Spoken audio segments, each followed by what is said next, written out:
그럼 이제 두 번째 시간으로 저희 이제 사례를 한번 보도록 하겠습니다.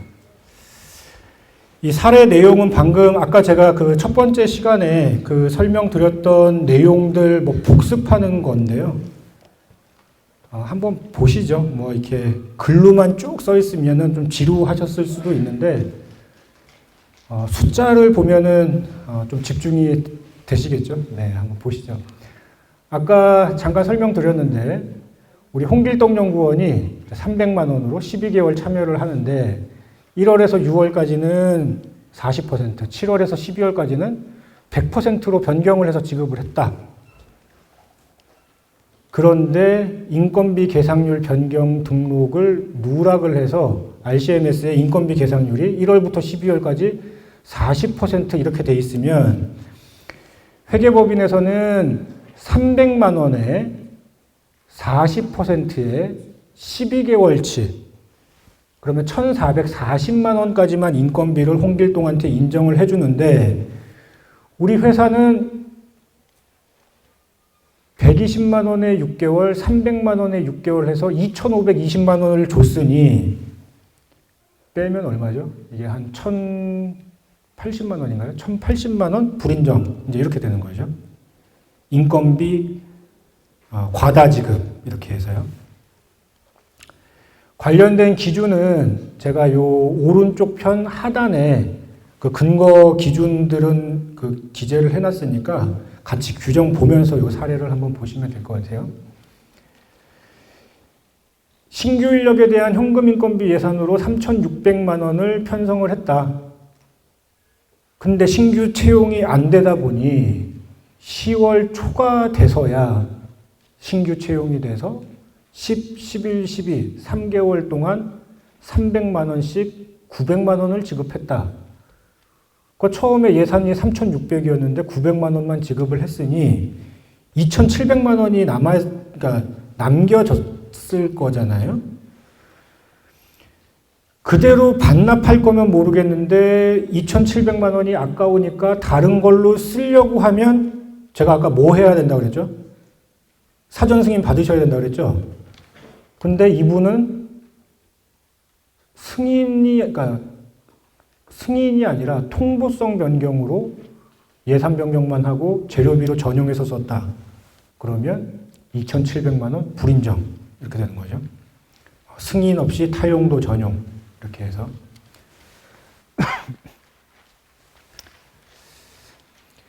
아까 이것도 말씀드린 거 비슷한 건데요. 우리 회사가 연구인력 보강을 위해서 세모대학에 홍길동 부교수님을 외부 참여연구원으로 투입을 시킨 거죠. 뭐 이럴 수 있잖아요. 그죠? 그리고 그냥 투입시킬 수는 없으니 현금으로 수고하신다라고 하면서 월 300만 원씩 12개월씩 3,600만 원을 지급한 거죠. 그랬더니 회계법인에서 외부 인건비로 사용된 3,600만 원 불인정입니다. 딱 이렇게 이제 오는 거죠. 외부 인건비는 현금 인건비가 지급이 가능한 사람이어야 기본적으로 가능하다. 그러니까 현물 대상자이면은 아예 안 된다. 외부 인건비는.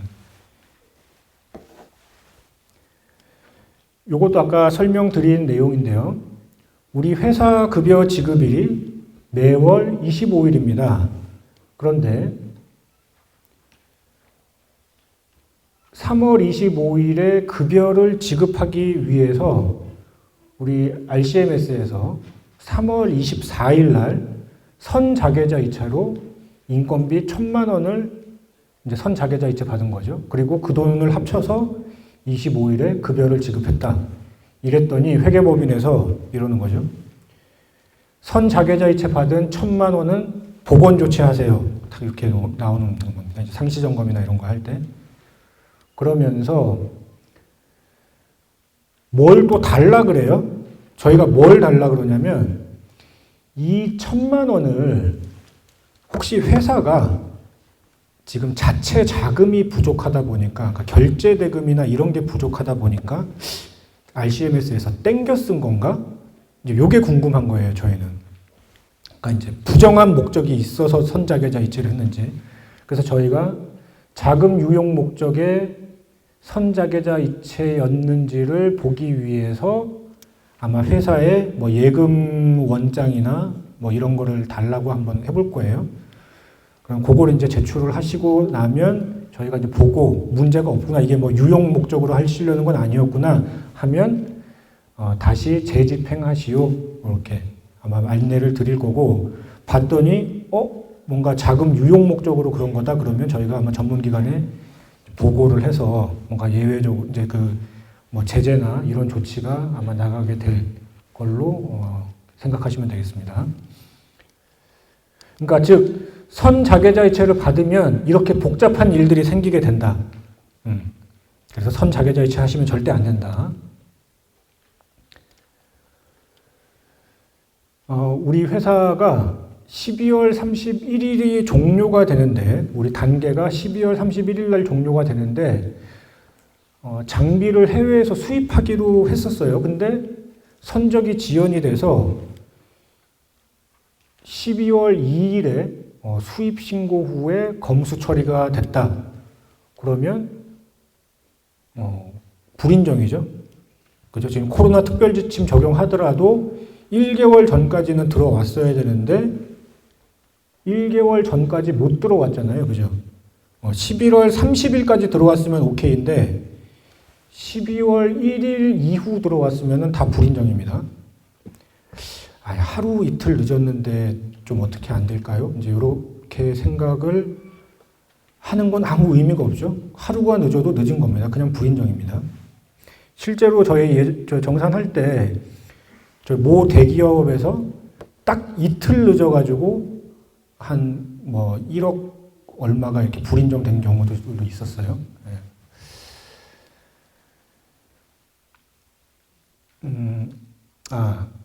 우리 이제 회사가 처음에 이제 사업계획서 작성을 이제 연구개발계획서 작성을 하고 과제 수행을 했는데 하다 보니까 좀 계획에 좀 변경이 필요해서 당초 계획에 반영되지 않은 장비를 좀 하나 구매를 해야 되겠다.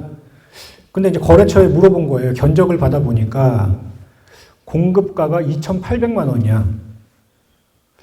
근데 내가 이제 저번에 공부했던 기억으로는 3천만 원 이상 장비가 변경될 때는 승인받아야 되는데 3천만 원 미만의 장비가 변경되는 경우에는 뭐 따로 승인사항 아니었지.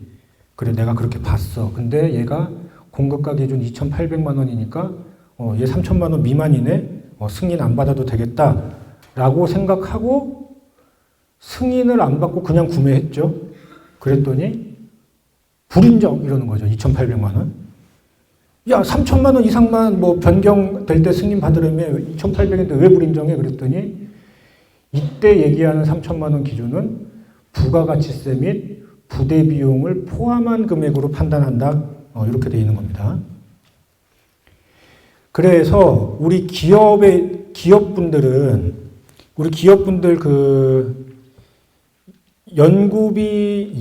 연구개발 계획서에 예산 편성하실 때 우리 기업분들은 부가세 포함해서 계획서 작성하세요? 부가세 빼고 작성하세요? 예산을? 우리 기업분들은? 빼고 작성하시죠? 그죠? 빼고 예산에 맞추실 거 아니에요. 그죠?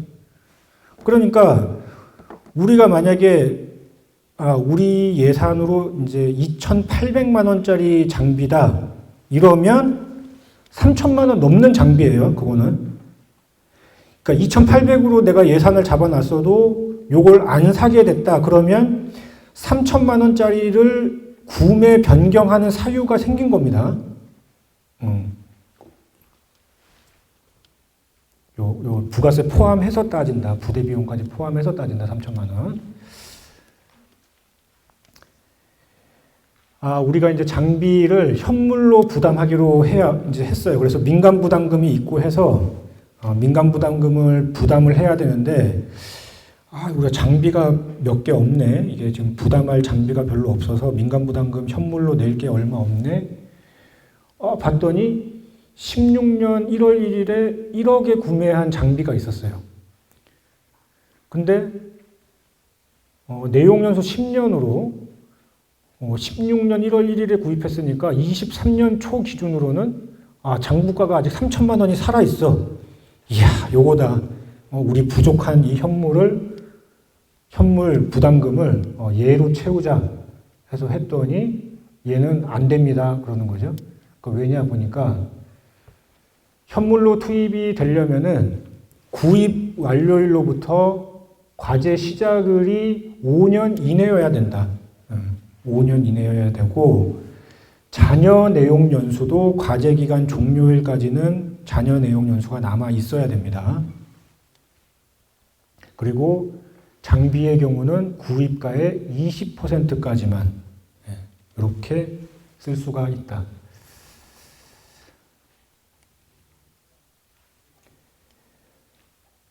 연구 재료비 한번 볼까요? 연구 재료비.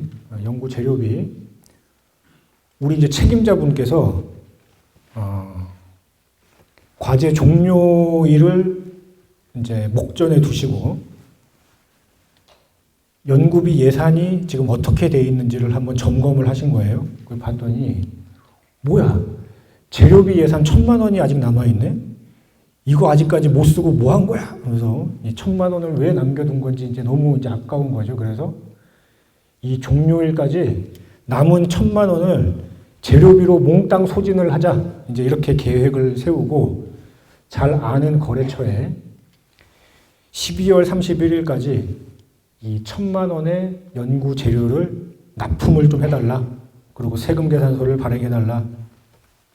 그리고 RCMS에 등록하시고 1,000만 원을 이제 거래처로 보냈죠. 그러고서 이제 난 할 거 다 했다.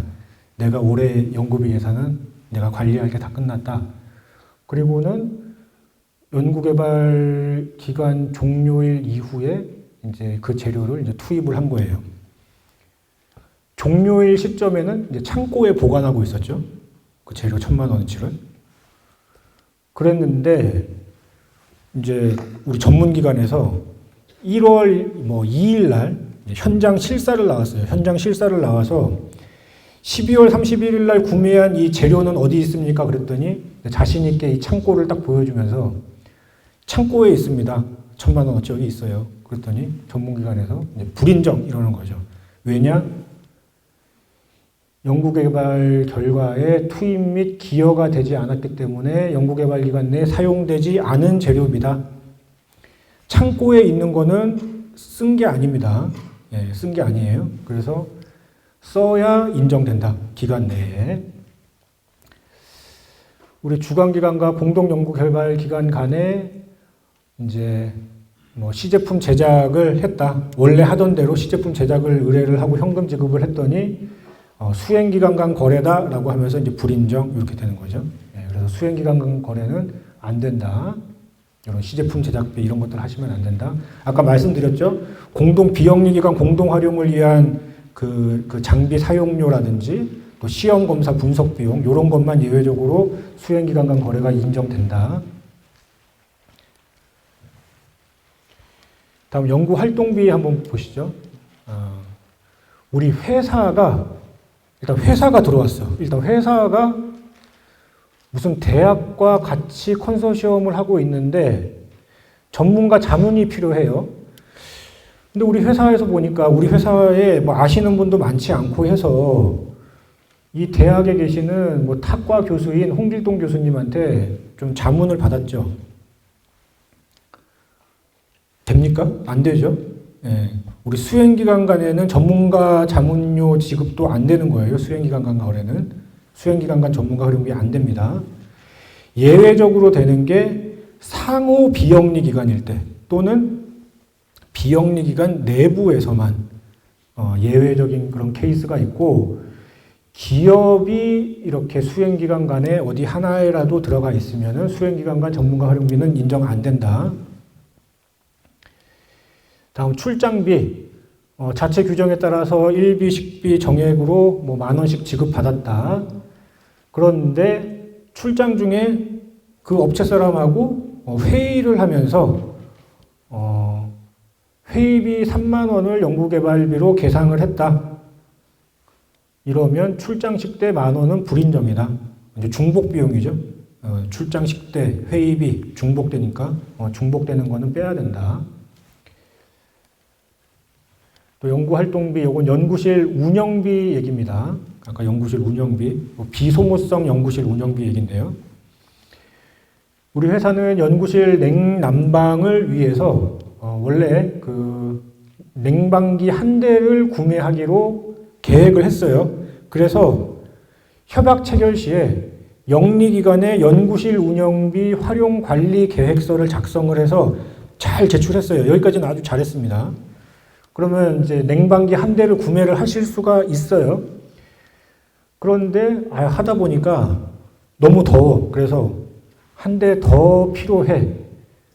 근데 요거는 따로 수정해서 신고하지 않았다. 수정 승인 받지 않고 그냥 샀다. 그러면 추가 한 대 산 거는 불인정된다.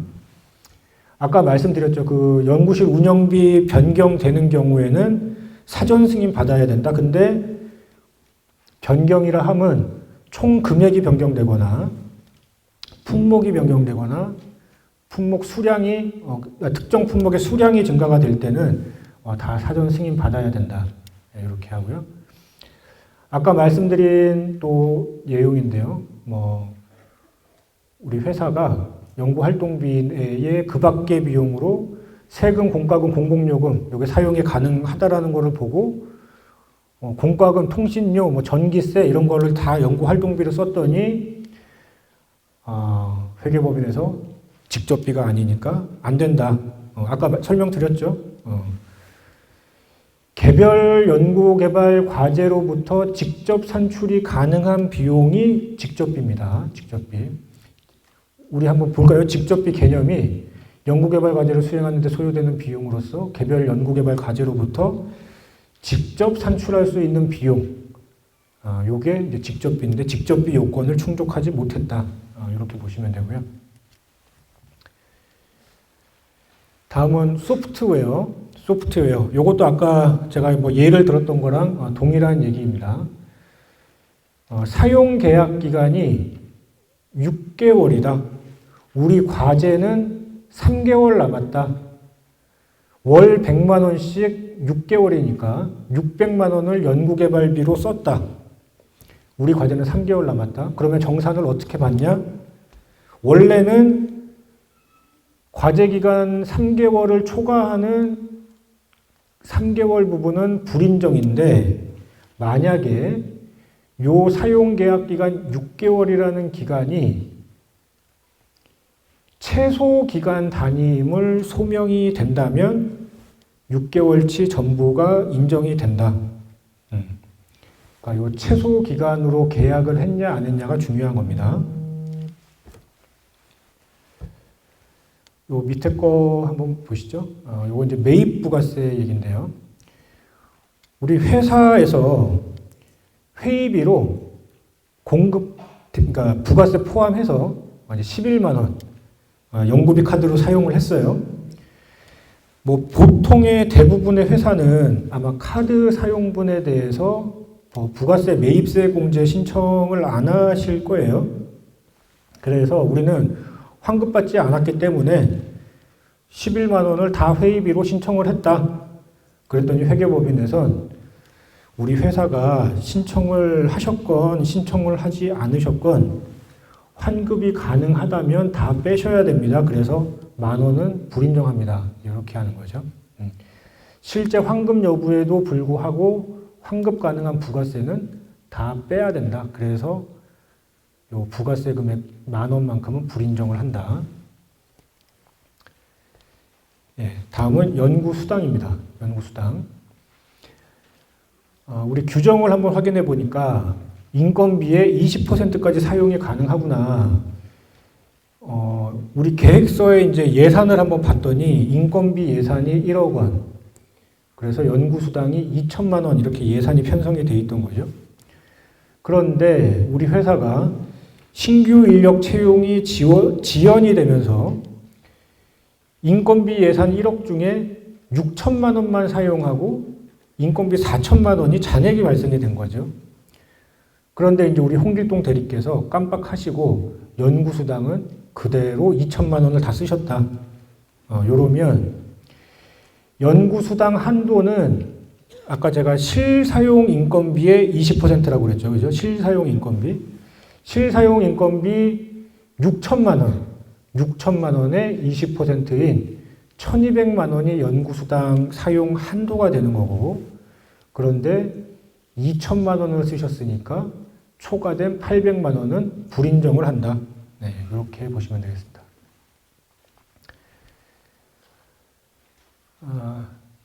우리 이제 책임자와 우리 실무자 두 분이 이제 참여연구원으로 돼 있어요. 두 분이 참여연구원인데, 우리 책임자께서 기여도 평가를 해봤더니, 이제 사실 내 기여도가 너무 높은 거야. 사실상 나만 했다. 그래서 기여도를 본인은 90, 우리 홍길동 대리는 10. 이래서 연구수당 2천만 원 중에 90%는 책임자가 받으시고 우리 홍길동 대리한테는 10%인 200만 원만 지급했다. 그러면 불인정되는 거죠. 왜냐하면 특정인이 총 연구수당 2천만 원 중에 70%까지만 받아갈 수 있으니까, 즉 한 명이 1,400만 원을 넘어서는 못 가져간다. 근데 우리 책임자께서 1,800만 원 받아가셨으니까 400만 원은 불인정이다. 이렇게 되는 겁니다.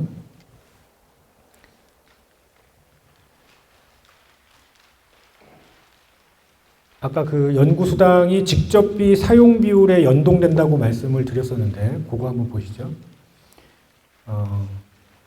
그 직접비 현금 예산 사용 비율이 50%에 불과하다. 직접비 사용 비율이 50%에 불과하다. 그러면 아까 제가 직접비 사용 비율에 플러스 20%포인트까지만 더 쓰실 수 있다 그랬죠? 그죠?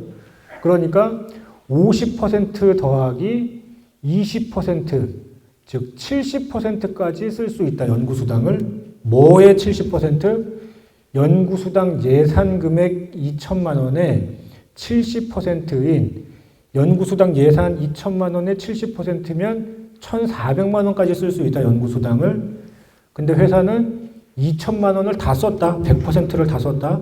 70%까지만 썼어야 되는데 1,400만 원 넘어간 600만 원은 불인정. 이제 이렇게 되는 거죠.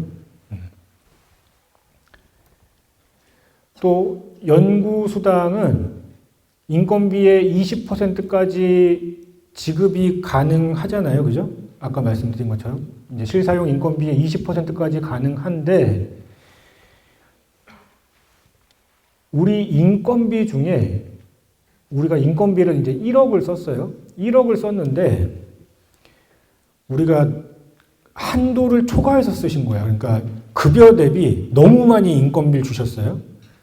그래서 인건비 1억 사용액 중에 인건비 한도 초과로 4천만 원이 만약에 불인정이 됐다. 그러면 실제로 제대로 사용된 인건비는 이제 6천만 원만 인정이 되는 거죠. 제대로 사용된 인건비는. 그러면 연구수당도 제대로 사용된 6천만 원의 20%까지만 쓰실 수 있다. 실제 1억을 썼지만 4천만 원이 불인정됐으면 제대로 쓴 6천만 원만 연구수당 기준 금액이 돼서 6천만 원의 20%인 1,200까지만 쓸 수가 있는데 2천만 원을 다 썼기 때문에 1,200만 원 넘어간 800만 원을 불인정한다. 그러니까 인건비 실사용액뿐만 아니라 인정된 실사용액 금액입니다. 그러니까 불인정된 금액도 빼고 인정된 실사용 금액, 인건비의 20% 연구수당은. 예, 다음은 간접비. 우리 회사가 직접비 현금 예산 사용 비율이 40%밖에 안 된다. 그러면 간접비는 몇 %까지 쓸 수 있죠? 40%까지. 왜냐하면 50%가 안 되잖아요. 그죠? 직접비 사용 비율 50%가 안 되면 간접비는 그 비율까지만 쓸 수 있기 때문에 간접비는 40%까지만 쓸 수가 있고, 이때 기준이 되는 금액은 간접비 당초 계획 금액인 2천만 원. 그래서 2천만 원의 40%인 800만 원까지만 쓸 수가 있는데 2천만 원을 다 썼으니까 1200만 원이 불인정이 된다. 예, 이렇게. 우리 또 회사에 계신 우리 또 실무자분께서 간접비를 잘못 아시고 기관에서 일괄 흡수를 해버렸어요. 그냥 우리 기업인데 이제 얘기를 들은 거죠. 이제 같은 컨소시엄 기관에 있는 어떤 대학의 이제 행정원분한테 간접비는 어떻게 쓰면 됩니까? 그랬더니 우리는 그냥 흡수해서 사용하는데요. 그랬더니 흡수가 뭐예요? 그랬더니 그냥 회사로 그냥 갖고 가시면 돼요. 이제 이렇게 얘기를 잘못 들으신 거죠. 그건 이제 비영리 기관이니까 그렇게 하신 건데 회사도 그렇게 하시는지 알고 간접비 예산 1,000만 원을 건별로 증빙하지 않고 자계자 이체로 회사가 일괄적으로 흡수를 해버렸다. 그러면 무조건 불인정입니다. 영리기관은 간접비 기관 단위로 통합 관리가 불가능하고 이렇게 일괄 흡수하는 것은 안 된다. 간접비는. 우리 기업은 간접비도 직접비랑 똑같이 건별로 증빙을 하고 건별로 이체를 하셔야 됩니다. 네. 여기까지 제가 그 사례 설명드렸고요.